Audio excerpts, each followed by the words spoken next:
3 মাস 8 দিন।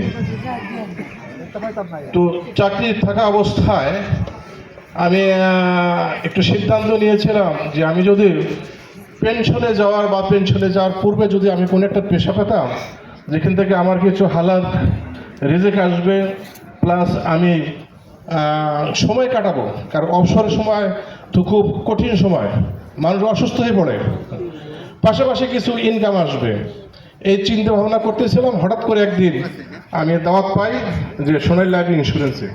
আসলে ইন্স্যুরেন্সের আমিও খুব অপছন্দ করতাম, কোনোদিনও আমি ইন্স্যুরেন্স শুনি নাই।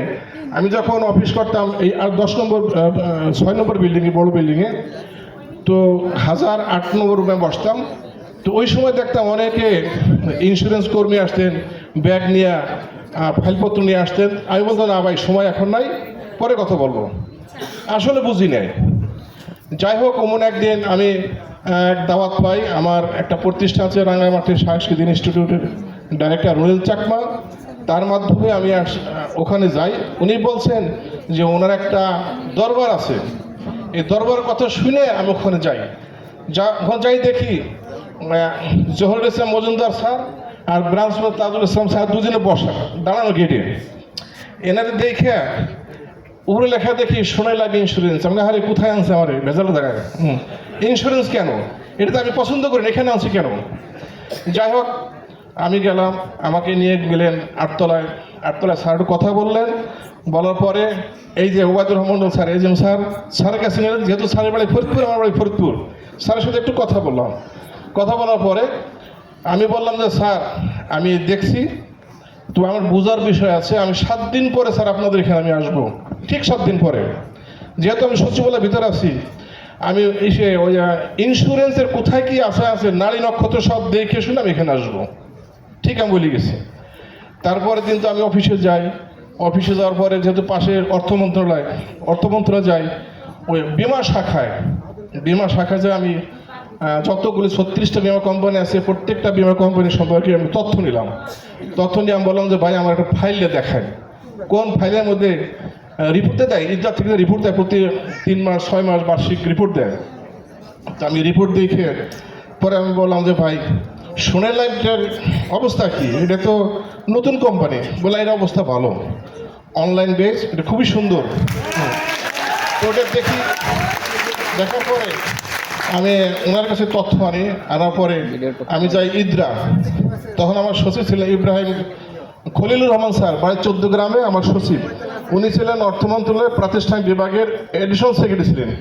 সম্ভবত 2022 সালের এই বার্ষিক যে একটা হয় অনুষ্ঠান, ওইটা 7 পৃষ্ঠার একটা লেখা ওনার আছে এই গভর্নমেন্টের প্ল্যান নিয়ে। ওইটা আমি 2 বার পড়লাম, 7 পৃষ্ঠা পড়ার পরে আমি সিদ্ধান্ত নিলাম যে না, এখানে আমি কাজ করব, কারণ দেখে শুনে আমি আসবো। আসার পরে যাতে আমার মাধ্যমে যারা পলিসি ক্রয় করে, যাতে তারা প্রতারিত না হয় বা কারো কাছে আমার জব্দি করা না লাগে। কারণ অনেকে আছে আমাকে দেখে আসবে, কিছু জিজ্ঞাসা করবে না। অনেক পলিসি আছে কিছু জিজ্ঞাসা করে না, যেহেতু আপনি আছেন আমরা নিব ওখানে। দেখার পরে আমি কোম্পানির বাহির সাইড গেলাম কোম্পানি যাইয়া প্রত্যেক ফ্লোরে আমি ঘুরে দেখেছি যে সিস্টেমটা কি আর সার্ভিসটা কেমন দেয়। কারণ আমি যেহেতু সরকারি চাকরি করছি, সার্ভিসে তো আলাদা কিছু বলার নেই, যে কোনো লোক দাঁড়ায় থাকে না, সার্ভিসটা চমৎকার সার্ভিস পাইতেছে, সিস্টেম ভালো, কমিটমেন্টে আমি তাজু স্যারের সাথে কথা বললাম, আমাকে একটার পর স্যার দেখাইতেছেন, এটাও চমৎকার। দেখার পরে আমি বললাম যে আমাকে এজেন্ট কোড দেন, যেহেতু আমার বয়স বেশি, আমার এজেন্ট কোড দেওয়ার পর স্যার আমি এখান থেকে ইনকাম করব।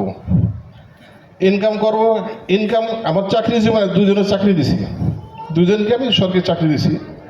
আর এখান থেকে আমি অসংখ্য লোকের চাকরির ওই কর্মসংস্থানের সুযোগ করতে পারবো, এইটা আমার প্ল্যান দেখে আমি বুঝলাম যে না, এখানে কর্মসংস্থানের সুযোগ আছে। তো যাই হোক, এটা দেখার পরে আমি স্যার বললাম স্যার কোড দেওয়ার পরে আমি আসার পরে আমি কাজ শুরু করি। সব কিছু জানি না, পিআরএল শেষ করে পিআরএল যখন আসছি তখন আমি কাজ শুরু করি। 1 বছর আমি রেডস ক্লাব, পরবর্তী 6 মাসে আমার এই টার্গেট ফিল আপ করে গত জুনে ইনশাল্লাহ আমি ইউনিট পাচ্ছি। আপনারা সবাই দোয়া করবেন, যাতে বাকি জীবন আমি সুস্থ থাকি। আর আমার যারা লিডার আছেন, আমার সাথে আমার এক দপ্তর সংস্থা জাতীয় গ্রন্থ কেন্দ্রের ডেপুটি ডাইরেক্টর উনি আছেন। আশা করি উনি আগামী জানুয়ারিতে উনি ইউনিট ম্যানেজার হবেন, উনি কাজ করতেছেন। এখানে আছে আমার এক বন্ধু, ক্লাস 1 থেকে আমরা একসঙ্গে বলি, আমার একই গ্রামের, উনি 24 বছর মেম্বার ছিলেন, উনি এখানে আছেন, পিছিয়ে বসা আছেন। আগামী জানুয়ারিতে উনি ইউনিট ম্যানেজার হবেন ইনশাল্লাহ। তো ওনার পিছিয়ে আমি 6 মাস ঘুরছি, তুমি আসো, দেখি এরকম করতে করতে আমি টার্গেট ওরা মানবি একজন গুরু, যে ওর বন্ধু মানুষ, তাকে আমি আনবই। যাই হোক, পরে সে আসছে, ওই পিছিয়ে বসা আছে। সে 3 মাসে লিডার্স ক্লাব করছে, 3 মাসে লিডার্স ক্লাব করছে, এখন কাজ করতেছে। ইনশাল্লাহ সে জানুয়ারিতে ইনফ্লুয়েন্সার হবে।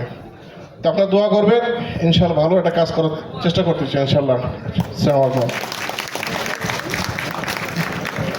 ওকে, আমরা সংক্ষিপ্ত 2